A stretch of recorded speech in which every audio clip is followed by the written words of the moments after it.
Hey everybody, it is summer and your volunteers might have the summer off. If so, great. If not, that's okay. There's still several things you can do for a school year and for a calendar year to set them up with good rhythms for you to communicate with them, for them to be energized, prepared, equipped, and all of those things. So here are the components that I think make up a good, healthy rhythm over the course of the year for your youth ministry volunteers, and then we can talk format and how you do those things. The first component you need is good training. Now, if you're in a position like me where you're over children and youth ministries, then being able to have everyone together as a family ministry and doing training for child safety training, for church-wide policies, dividing up to then talk specifics for children's and youth programming and policies are very important, and it'll help them be equipped and prepared, and you're able to talk about and promote safety really well, and to have background checks, to have everything set up for them to be trained, in the know, screened, and ready to help out with your ministry. So a good training and safe, qualified volunteers who are in the know and ready to serve. That's the first component. The second component you need is an amazing celebration. Whether it's in your backyard and you're grilling out, or if you can, go to a hotel ballroom, or if a restaurant has a nice big banquet room, can't say that, banquet room, or maybe you go to a country club and rent out that space and serve everyone a great dinner, have video recaps and pictures of everything that happened in the ministry over that school year or calendar year based on where you format it. And then being able to have something for your volunteers, maybe two things. One, an actual nice thank you gift that's meaningful. And then maybe like a trinket or a memento or something that links to what they do. For example, I know a few churches have done this. The one church that I was a part of in seminary did this. They used Orange curriculum. And so at the volunteers end of school year celebration, they had legit orange track batons, and they gave them to all of us, and they said, what you're doing is passing on your faith for the generations of the church after you, and it's valuable. Thank you for what you do. It means a lot, and we could not do ministry without all of you. And I still have that baton in my office today, and it was memorable. It's meaningful. I know mementos like those can easily go the route of cheesy or cheap or kind of nice for the moment, but then I guess I'll just toss this in the corner or toss it in the trash, right? But being able to have something meaningful to communicate that to your volunteers and your appreciation for them is great. So a big, cumulative, really nice spotlight event, night, whatever you want to do it, but make it a big celebration for your volunteers.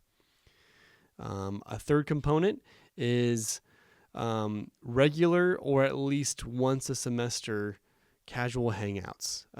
Go rent out a bowling alley, or just get everyone together and don't rent it out. Just go bowling together. Do some paintball, do some go-kart racing, do some team building games, maybe go to an escape room, get together at the church and play some volleyball, have some trivia, have some nice dessert or snacks. Being able just to hang out together and connect with volunteers in a space that's not you training them or giving them instructions or giving them an orientation for summer camp or winter camp or a retreat. Just being able to have good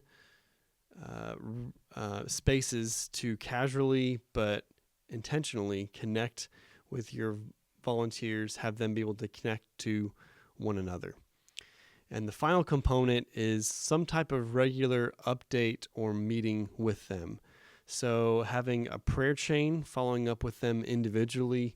Maybe your junior high leaders and your high school leaders have a group text where you can check in on logistics for events and programming, but also, hey, it's Monday morning. I'm praying for you all. What can I be praying for? Write your volunteers a note. Meet up with them for coffee, buy them lunch, buy them breakfast. Those regular, meaningful check-ins with them are also very important. So those are the 4 components: good, solid training, good, big, meaningful celebration for them, some casual hangout times that are planned and purposed, and then individually, or maybe in small groups, as I mentioned, whether it's guy leaders, girl leaders, junior high, high school, however you want to do that, being able to connect with them and reach out, make sure you're praying for them, make sure they're seen and heard. Those are the 4 big components. Now, the way you format them is going to depend on your programming year and your calendar and the church and what you guys are doing as a church together. So if you think, you know what, let's go calendar year, let's have our training in January, and that will cover the spring, summer, and fall. Let's have our big celebration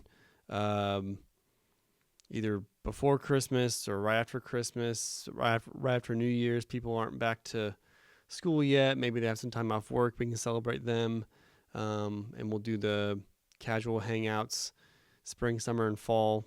Or something that I kind of recommend, and it might go more natural just with your programming calendar, is do it by school year. So have your training in August, have your big celebration sometime after kids get out. And so maybe it's in June, maybe it's in July. Maybe you try and do it before summer camp, after summer camp. If your church has a VBS like ours does, that's a really big deal. You need to do it in between those. And then plan in the fall and the spring, a get together somewhere.